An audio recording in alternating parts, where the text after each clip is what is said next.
So 1.2, people sometimes find is a bit of a funny one, but I have to say I can't say it enough, is that it's awesome.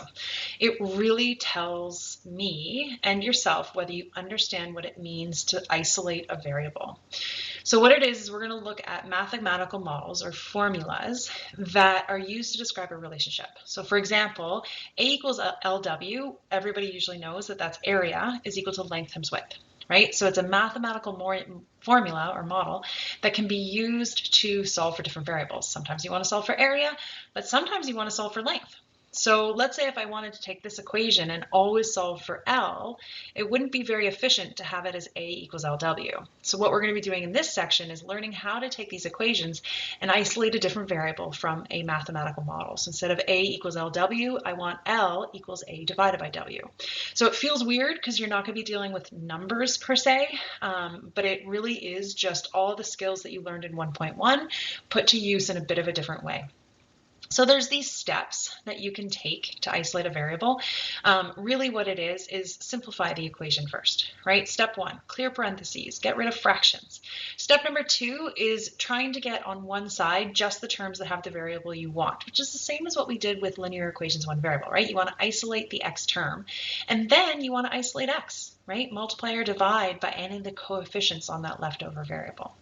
So like I said, those are words, you can read them later. What makes more sense is doing it. So if I wanted to take this equation and I wanted to solve for t, there's my t. So there's only one term on this right-hand side, and in fact, there's only one term that has a t. So to get t by itself, I'm actually already all the way to step 3, which is isolate t. So what are the r and the t doing? Multiplying. So to get t by itself, I'm going to divide by r. I end up with t equals d over r. If anybody knows, this is the motion formula, which is distance equals rate times time. I don't know if I said that in the beginning. So now we have time equals distance divided by rate. We have a rearranged mathematical model. What about this one? If I wanted to take this equation, this is the equation for simple interest. Interest equals principal times rate times time. If I wanted to take this equation and solve for the r, what's in the way of getting r by itself? Well, it's multiplying by p and it's multiplying by t. So in fact, I can do step 3 at one time with two variables. So I'm going to divide this side by pt. What I do to one side, I do to the other. I'm left with r equals I divided by pt. All right, let's amp it up a level. So this is the equation for the volume of a cone. You've got volume equals 1/3 pi r squared h.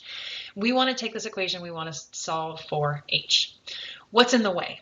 Well, we have this multiplying by a third, which if you can think of it as dividing by 3, will make your brain hurt less. So instead of saying, oh, I'm going to divide both sides by a third and then being stuck with this fraction and a fraction, can you look at this and be like, huh, if I multiply this through, it'll be 1 times pi times r squared times h, all divided by 3.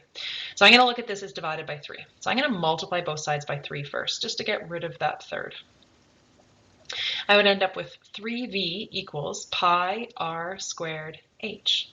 Now again, I'm trying to get h by itself, and r squared and pi are multiplying by h. So I'm going to divide both sides by pi r squared.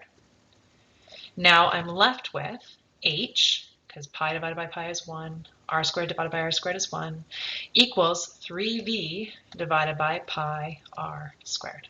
And if you don't like that, if you want to switch it and be like h equals 3v over pi r squared, awesome. But you should be able to recognize that both are really the same. All right, let's amp it up one more level. So this is the perimeter of a rectangle. So perimeter equals 2 times the length plus 2 times the width. And we want to take this equation and solve for L. So here's one where we have to start at step 2. We want to isolate the terms that have an L. So I want to get rid of this 2w. What is the 2w doing with the 2l? It's adding. So the inverse operation of adding is subtracting. So I'm going to subtract 2w from each side. I end up with p minus 2w is equal to 2l. Then I want to get L by itself. What's the 2 doing with the L? Multiplying. So I'm going to divide the other side by 2. I end up with p minus 2w divided by 2 is equal to L. Now what happens if I go to the back of the book and that answer's not there, right? I'm like, that's not there. The back of the book says L equals 1/2 p minus w. Am I wrong? Well, what could they have done? And so the reason I'm saying this is just recognize that things can get written in different ways and still be equally right. When it's multiple choice, it's easy. Just make sure you match it. Sometimes the back of the book will say or, but what I did there is I said, hey, this is P divided by 2 and minus 2W divided by 2. So P divided by 2 is the same as 1/2 times P, and then 2 divided by 2 is 1, so minus W. So just know that this is how I would write my answer. I would stop here, but know that this is an alternate answer. So is L equals P over 2 minus W, right? Sometimes things can be written different ways and still be correct. All right, the last skill we're going to look at in 1.2 is solving for y in the equation of a line. So I just want to point out that this is very similar to your perimeter equation. I want to solve for y. So I want you to pause the video and I want you to take the example of perimeter and do the same sort of thing with the equation of a line and see what you get as an answer. Okay, so the first thing I would do is subtract 2x. I get 3y equals. Now, maybe you wrote 4 minus 2x. I'm going to write minus 2x plus 4. Only because I know what's coming up in chapter 3.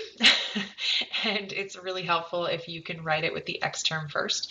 For anybody who's taken math courses, we're taking equations in standard form and putting them into slope-intercept. So y equals mx plus b. So if you get in the habit of doing that in this chapter, awesome. Then we're going to divide by 3. Now, again, if you went like this and you got an answer, that is exactly what I told you to do in the last example. That is a great answer. But knowing where we're going with this, it would also be good to recognize that this is negative 2/3 x plus 4/3. And know that both of those answers are perfectly acceptable in chapter 1, and I wouldn't mark them any differently, but maybe just keep aware of equations of lines. We like to write them in y equals mx, so a number in front of the x and then a number on the end. All right, here's the last example, which is kind of like the big one, which is solving for a specified variable when there's fractions. So you have to channel your 1.1 objective 5, how to solve linear equations in one variable with a fraction. How do I get rid of these fractions? Or don't.